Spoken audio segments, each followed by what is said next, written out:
Ya, que os veo más sonrosaditos del día de ayer de la viñuela, ¿eh? Entre el viento y el sol, normal. La verdad es que no sé si es casualidad o es el propósito del Señor, pero esta es mi cuarta predicación desde nuestro regreso a la iglesia de Alemania.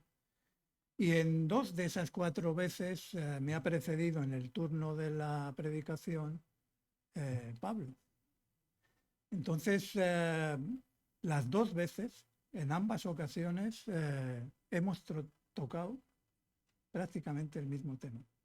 En la primera, él habló de las decisiones equivocadas, de los pecados que cometemos y cómo eso nos lleva al sentimiento de culpa.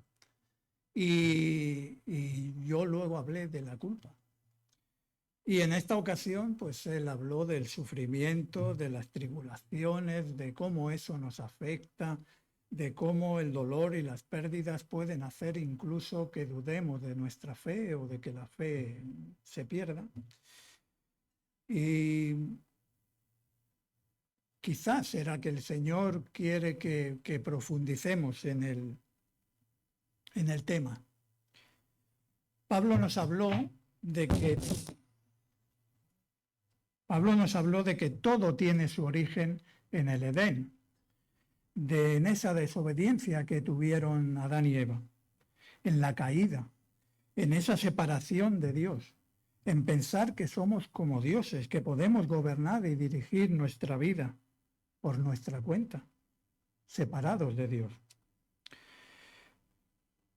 Muchas veces y en muchas fases distintas de nuestra vida, aún hoy en día lo continuamos haciendo, aunque sabemos que eso fue lo que nos llevó a las enfermedades, al dolor, al sufrimiento, incluso a la muerte. Pero ahí seguimos, R que R. Pablo dividió su predicación en 4 puntos. El segundo de ellos se trataba o se refería a los porqués que nos hacemos a nosotros mismos cuando viene el sufrimiento, o que lanzamos a Dios buscando alguna razón, algún sentido a lo que nos está sucediendo. También dijo que de cada uno de esos puntos se podían hacer varias predicaciones. Pues dicho y hecho, vamos a insistir en ese punto 2 de los porqués. Vamos allá. Normalmente, Yoli y yo, después de comer, vemos una serie de televisión que nos ayuda a dormir una pequeña siesta. Creo que no lo hacemos nosotros solos y sin mirar a nadie. A veces no dormimos y en una de esas series, hace unos meses, vi a un personaje, una muchacha joven, muy religiosa, que pese a su religiosidad y la época en la que se desarrolla la serie, que es la España de los 50, se queda embarazada en una relación puntual con un muchacho. Posteriormente se casa con otro muchacho que acepta que esté embarazada de otro. Juntos tienen un accidente de coche donde muere su marido y ella pierde a su bebé. Ella resulta solo herida en el accidente y en su convalecencia recibe la visita de un sacerdote que intenta consolarla en la desgracia. Él recibe el más absoluto rechazo por parte de esta muchacha. Está enojada con Dios, duda de la existencia de un Dios que ha permitido semejante tragedia. Que ella, después de lo religiosa que ha sido toda su vida, no se merecía ese trato por parte de Dios. En definitiva, se aparta de Dios, dice que no cree más y clama ese ¿por qué a mí no me lo merezco? Del título. ¿Cuántos de nosotros no lo habremos pensado o dicho al pasar por un momento de sufrimiento fuerte? ¿Cuántas veces no lo habremos oído últimamente, en los últimos tiempos, con las catástrofes de Valencia, de California, de Birmania, o los conflictos que hay por todo el mundo? A todos nos cuesta mucho entender cuáles son las razones por las que Dios permite que sucedan esos hechos violentos, esas tragedias, esas catástrofes, enfermedades, guerras que ocasionan pérdidas humanas o materiales. Desde la propia experiencia os digo que es difícil encontrar tranquilidad, confianza y consuelo en situaciones difíciles. Y la mente tiende a buscar los porqués de esas situaciones. No hay nada en la vida más inevitable que el sufrimiento. El libro de Job aborda este tema de una manera que no lo hay en otra parte de la Biblia. Incluso tal vez ninguna otra obra de la literatura universal. Vamos a leer algunos versículos de los capítulos 38, 40 y 42, junto con los que ha leído Paco antes en la reflexión. Solo he tomado pequeños fragmentos de esos capítulos, pero intentaré daros la esencia de los mismos y que podamos entender y encontrar confianza y consuelo en el sufrimiento. Leemos Job del 38 del 1 al 3, el versículo 8 del capítulo 40 y del capítulo 42 del 1 al 10. Los podéis seguir en la pantalla para mejor. Job 38 del 1 al 3. El Señor respondió a Job desde la tempestad. Le dijo: ¿Quién es este que oscurece mi consejo con palabras carentes de sentido? Prepárate a hacerme frente y yo voy a interrogarte y tú me responderás. El versículo 8 del capítulo 40. ¿Vas acaso a invalidar mi justicia? ¿Me condenarás para justificarte? Y Job 42 del 1 al 10. Job respondió entonces al Señor. Le dijo: yo sé bien que tú lo puedes todo, que no es posible frustrar ninguno de tus planes. ¿Quién es este, has preguntado, que sin conocimiento oscurece mi consejo? Reconozco que he hablado de cosas que no alcanzo a comprender, de cosas demasiado maravillosas que me son desconocidas. Dijiste: ahora escúchame, yo voy a hablar, yo te cuestionaré y tú me responderás. De oídas había oído hablar de ti, pero ahora te veo con mis propios ojos. Por tanto, me retracto y me arrepiento en polvo y ceniza. Después de haberle dicho todo esto a Job, el Señor se dirigió a Elifaz de Temán y dijo: estoy muy enojado contigo y con tus dos amigos, porque a diferencia de mi siervo Job, lo que ustedes han hablado de mí no es verdad.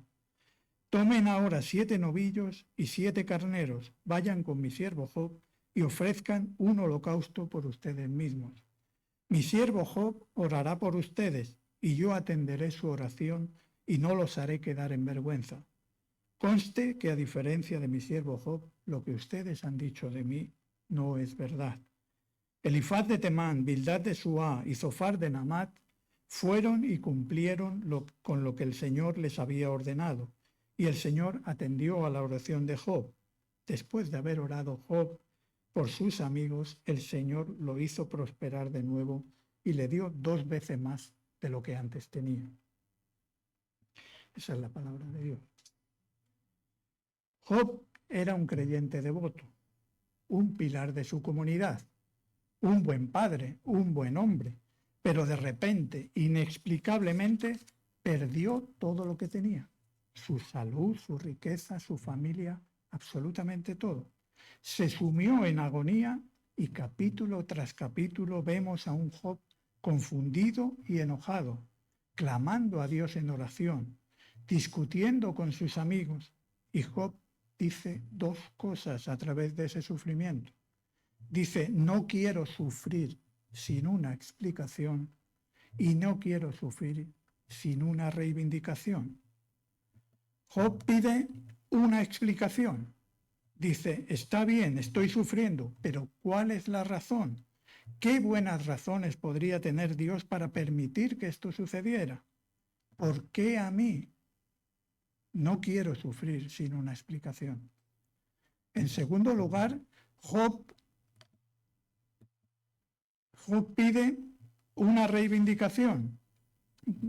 Dice, no quiero sufrir sin una reivindicación. Dice, aquí están mis amigos diciéndoles a todos que esto que me está sucediendo son consecuencias de que soy una mala persona, de que he hecho algo. Pero quiero que Dios me reivindique y demuestre que soy un sufridor inocente, que no me merezco ese sufrimiento. En varios lugares, en todas sus luchas, a través de su confusión y su ira, a través de sus oraciones y argumentos, dice, quiero aparecer ante Dios, quiero hablar con Dios, quiero encontrarme con Dios cara a cara. Como lectores, sabemos que es la única manera en que puede terminar esta historia, que Dios se presente y le responda a Job. En los capítulos 38 al 41, Dios habla a Job. Job responde a Dios en el capítulo 42. Este es el clímax de todo el libro. Hay tres cosas que vamos a ver sobre esta aparición culminante de Dios ante Job.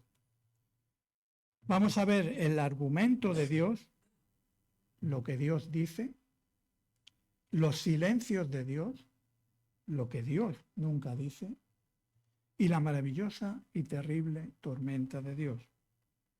Vamos con el primer punto, el argumento de Dios.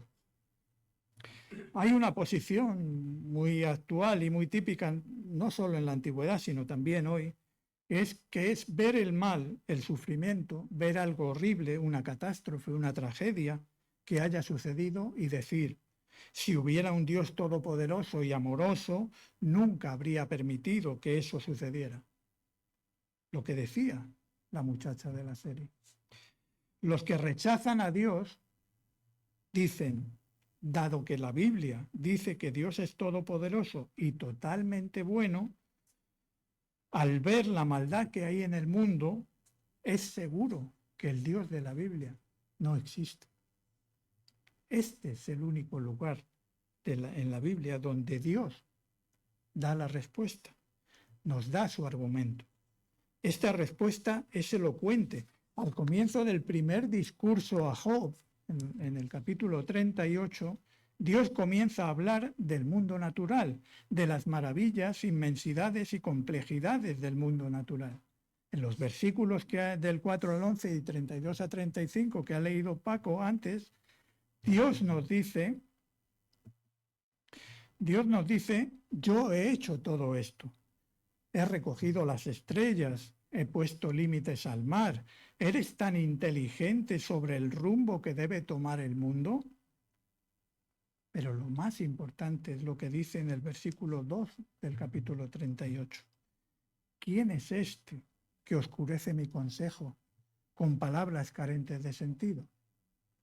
La palabra consejo aquí, que otras versiones utilizan, se refiere a un plan. Lo que Job ha estado diciendo es tu plan es muy oscuro. Eso es lo que le dice a Dios. Tu plan es muy oscuro. No tiene sentido porque estás permitiendo que estas cosas sucedan.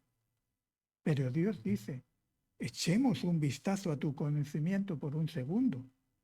¿Cuánto sabes realmente en comparación con lo que yo sé? Dios está diciendo, tú tienes un gran problema de conocimiento aquí. Yo construí todo esto. Podemos decir que no hay Dios. Eso significará que todo es un juego de azar. O podemos decir que sí, que hay un Dios creador de todo. Pero si hay un Dios y nos mantenemos en que no podemos ver ninguna razón por la que Dios permitiría que algo que genere sufrimiento suceda, ¿significará eso que no habrá una buena razón porque no podemos pensar en una buena razón? Eso es ridículo. Pero sin embargo, lo pensamos y lo hacemos. Lo que Dios está diciendo es, si crees en mí, lo suficiente como para estar enojado conmigo, porque no he detenido las cosas, si crees que soy tan grande que estás enojado conmigo, entonces soy tan grande como para tener razones que no podrías concebir.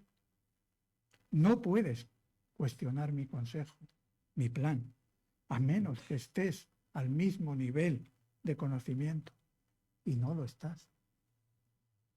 Hubo una escritora cristiana que se llamaba Elizabeth Elliot, casada con Jim Elliot, un famoso misionero americano que fue a Ecuador y fue asesinado junto a otros 4 misioneros por la tribu amazónica de los Aucas. Elizabeth terminó viviendo con esa tribu que asesinó a su marido. Ella escribió muchos libros, entre ellos uno que creo que no ha sido traducido al castellano, que se llama No Graven Image, referido al mandamiento de no hacerse imágenes. En él cuenta la historia de una lingüista que renuncia al matrimonio, a su familia, al dinero, abandona su carrera y se va a vivir a una selva tropical de Sudamérica, junto a una tribu primitiva y remota que no tenía una lengua escrita, solo tenía una lengua oral. Ella intenta escribir esa lengua y traducir la Biblia a esa lengua. Encuentra a un hombre que sabe 3 idiomas, la lengua de esa tribu, otra lengua indígena y español. Esa es la única persona en el mundo que puede ayudarla a hacer su trabajo.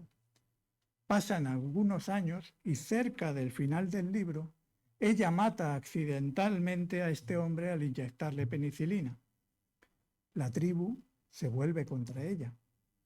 Arroja al río todo el trabajo de años, todos sus cuadernos y notas, todo por lo que ha vivido se ha ido con la corriente.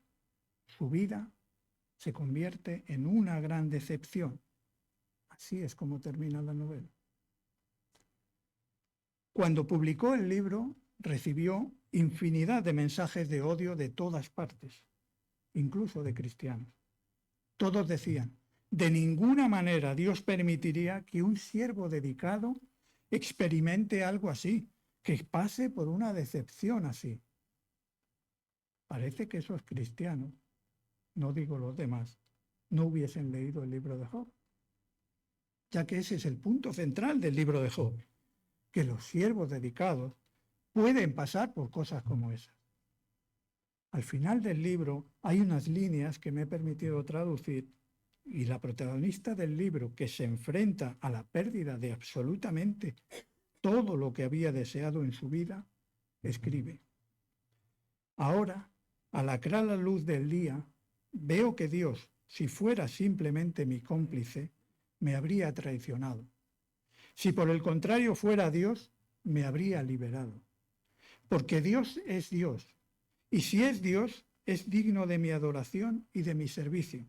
No encontraré descanso en ningún otro lugar, sino en su voluntad. Y esa voluntad es infinitamente, inmensurablemente, inefablemente superior a mi mayor noción de lo que Él está planeando. El versículo 32 del capítulo 38 nos dice que Dios hace que las constelaciones salgan a tiempo. El Salmo 147:4 dice que Dios determina el número de estrellas y las llama a cada una por su nombre. ¿Sabéis cuántas estrellas hay? ¿Sabéis que una galaxia puede tener cientos de miles de millones de estrellas? ¿Sabéis que hay miles de millones de galaxias que son visibles por nuestros telescopios y que aún así apenas podemos ver una pequeña porción del universo? Hebreos 1:3 dice que Jesucristo mantiene este universo unido con su palabra poderosa. ¿Es este al tipo de persona a la que le pedimos que entre en nuestra vida para que sea nuestro asistente personal? ¿Es este el tipo de persona a la que tratamos como cómplice? ¿Es este el tipo de persona con la que nos enojamos mucho cuando permite que esas cosas nos pasen? Lo hacemos. Realmente lo hacemos. Si nuestro Dios es demasiado pequeño, no tendremos descanso. Solamente encontraremos descanso en su voluntad si sabemos que su voluntad es infinitamente superior a la noción más grande de lo que estemos haciendo. Podemos decir, ni siquiera lo sé. Él lo sabe. Si decimos, ¿cómo se atreve a hacer esto?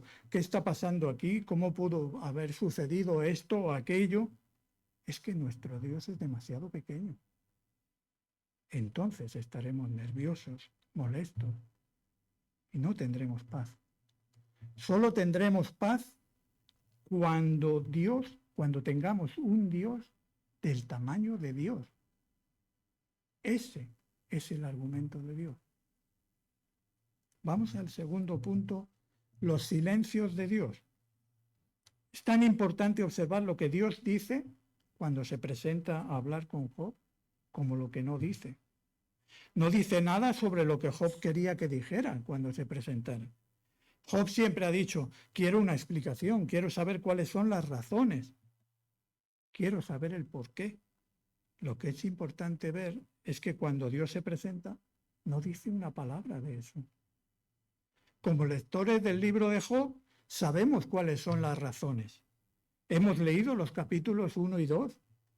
Permitidme resumirlo. Dios está hablando con Satanás. ¿Has visto a mi siervo Job? Dice Dios. No hay nadie como él en toda la tierra. Satanás mira a Job y dice, ¿acaso sirve a Job a Dios de balde? Job es un farsante.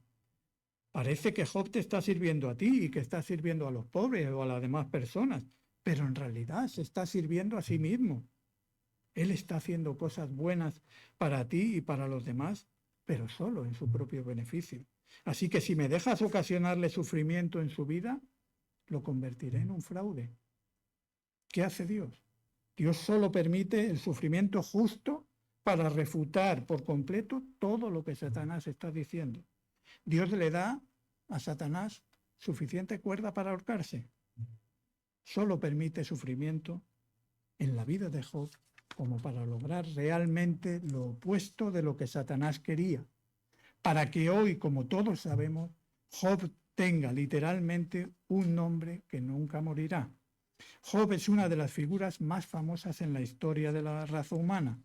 Millones de personas han sido ayudadas e inspiradas por su ejemplo de valentía, paciencia, resiliencia, esa palabra tan de moda hoy en día. Así que sabemos la razón. Pero cuando Dios aparece, no le dice a Job nada de esto. Quizás penséis, bueno, ¿por qué Dios no le dice a Job, estoy permitiendo que haya sufrimiento en tu vida para convertirte en un gran hombre que tendrá un nombre que vivirá para siempre? Si Dios le hubiese dicho eso a Job, él nunca se hubiese convertido en un gran hombre cuyo nombre vivirá para siempre. ¿Recordáis la película Amadeus de Milos Forman? En la película aparece Salieri de joven, casi un niño, orando a Dios. Y ora así: Señor, hazme un gran compositor. Permíteme celebrar tu gloria a través de la música y ser famoso en todo el mundo. A cambio, te daré mi castidad, mi esfuerzo, mi más profunda humildad, cada hora de mi vida, y ayudaré a mi prójimo todo lo que pueda. Amén. Después de hacer esa oración, con ese pacto que ha hecho con Dios, comienza a servir a Dios en todas las formas que sabe. Mantiene su castidad, trabaja duro en su música, ayuda a los pobres incansablemente, da lecciones gratis a los músicos, va a la iglesia todo el tiempo. Por un tiempo parece que Dios cumple su parte del pacto.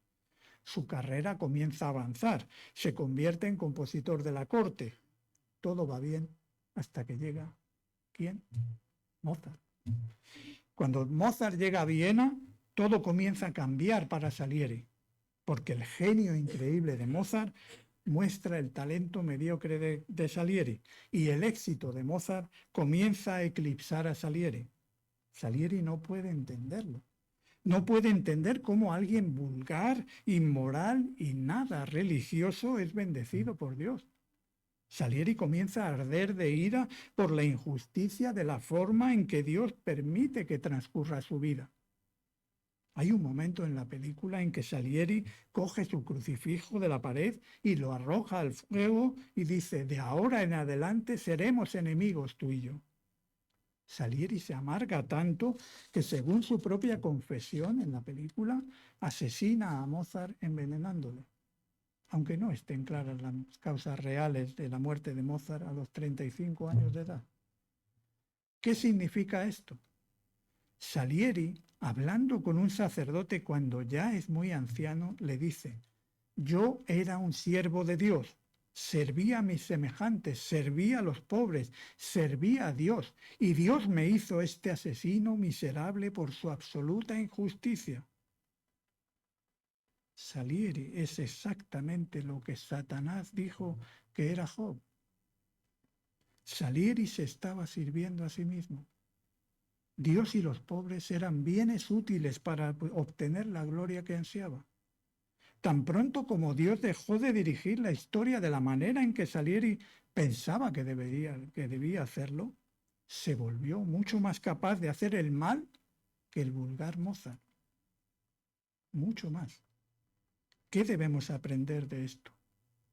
Dios dice en 48, ¿vas acaso a invalidar mi justicia? ¿Me condenarás para justificarte? Observemos que no está diciendo has pecado y por lo tanto estás sufriendo. Sabemos que esa no es la razón del sufrimiento.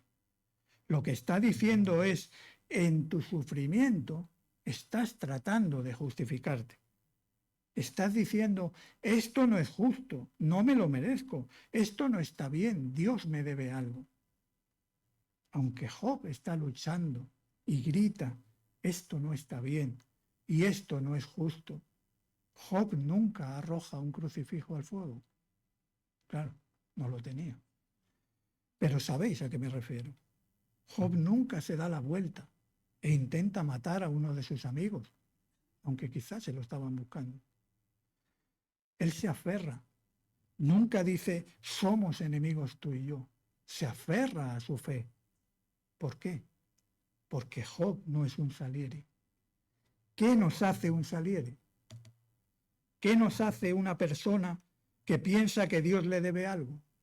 ¿Qué nos hace una persona que no puede manejar el sufrimiento y las injusticias, que se vuelve amargado, abatido, tal vez incluso un malvado? Creer que nos salvan las obras.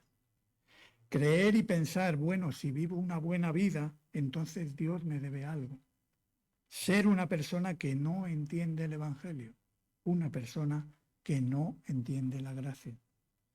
Job básicamente entiende que su relación con Dios se basa en la gracia. Sin embargo, también hay un Salieri en él. No un 100% de Salieri, pero hay algo en él. Porque hay un Salieri en cada uno de nosotros. El modo predeterminado de nuestros corazones, es decir, bueno, si hago esto por Dios, Él me deberá algo. Podemos decir que creemos que somos pecadores salvados por gracia, pero en lo profundo de nuestros corazones todavía queremos decir, pero si vivo una buena vida, eso es lo que nos destruirá cuando llegue el sufrimiento. Salieri no amaba a Dios solo por sí mismo. Salieri amaba a Dios mientras fuera algo que le valiera la pena.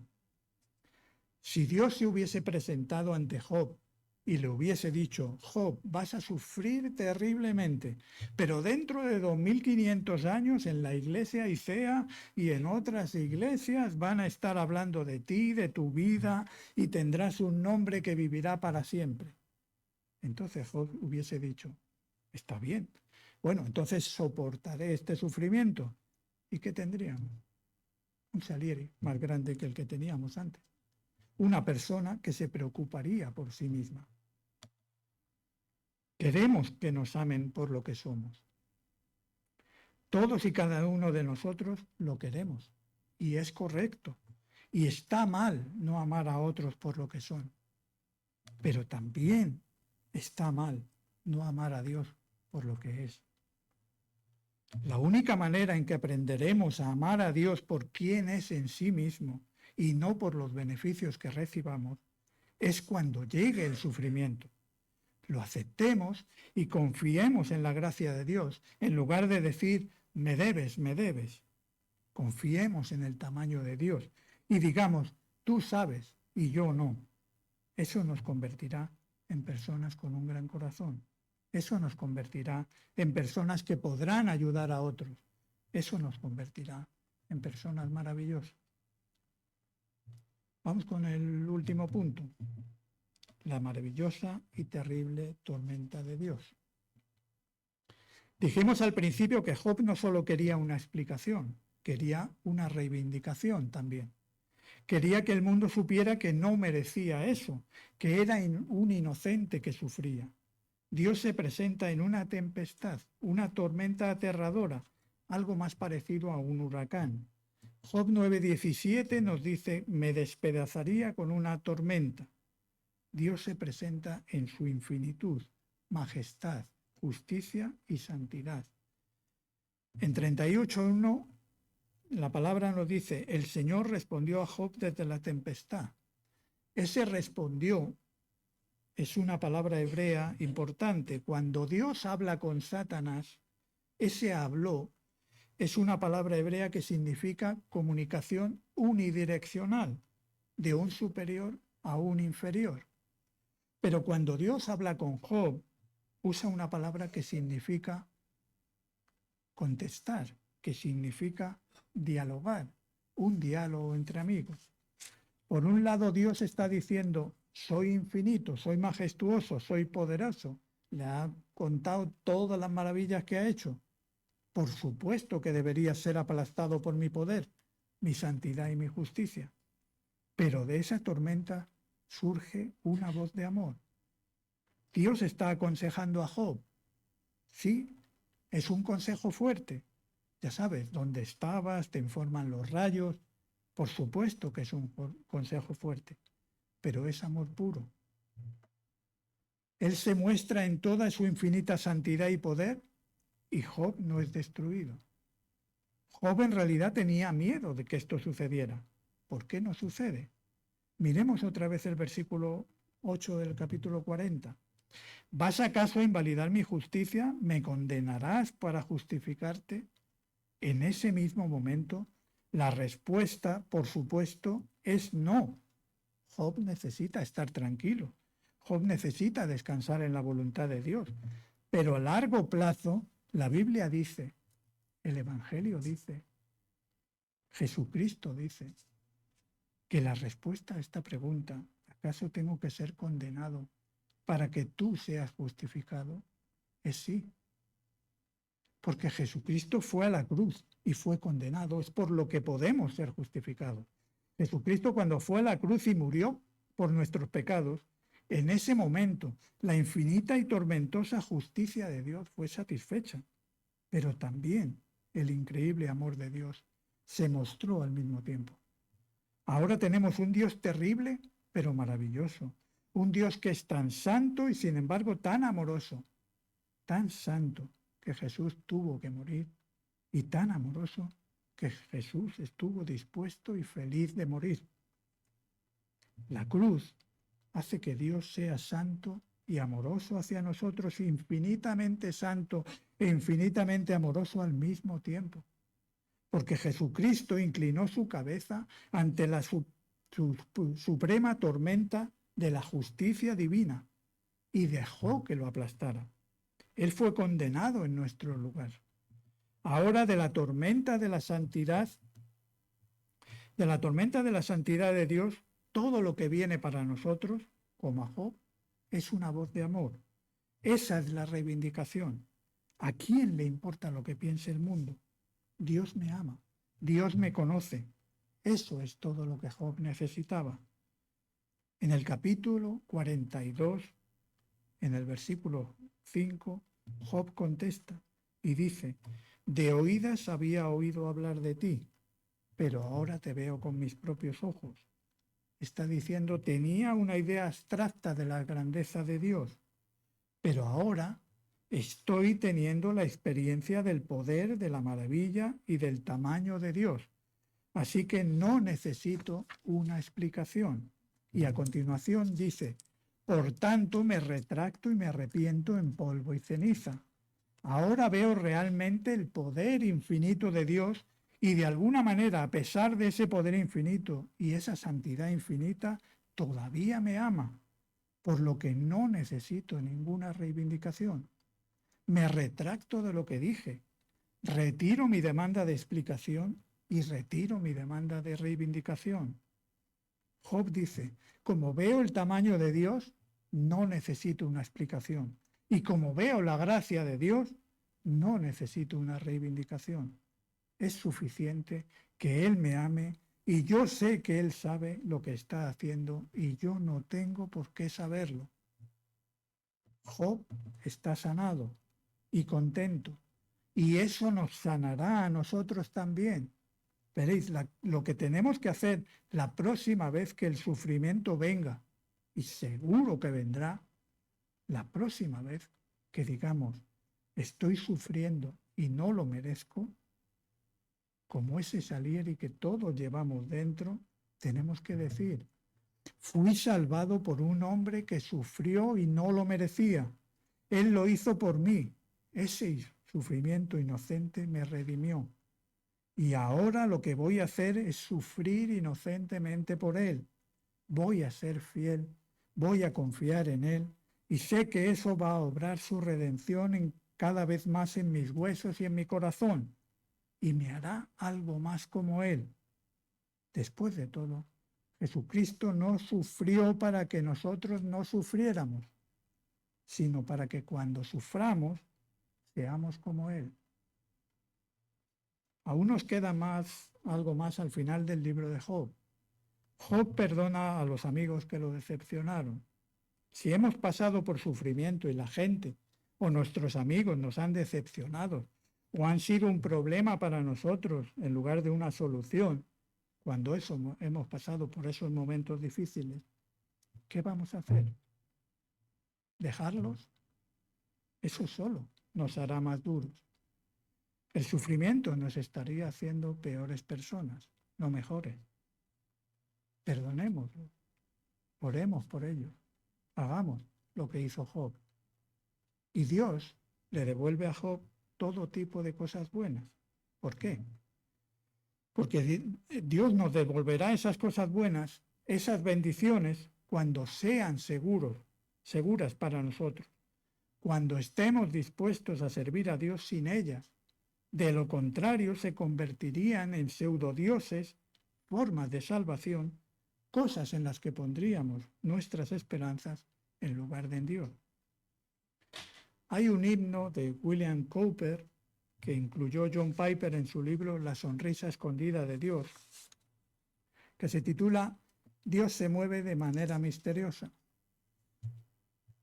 No lo escribió Job, pero podía haberlo escrito. El himno dice, Dios se mueve de una manera misteriosa para realizar sus maravillas. Planta sus huellas en el mar y cabalga sobre la tormenta. Santos temerosos, cobrad nuevo valor. Las nubes que tanto teméis están hinchadas de misericordia y se abrirán con bendiciones sobre vuestras cabezas. No juzguéis al Señor con vuestros débiles sentidos, sino confiad en su gracia.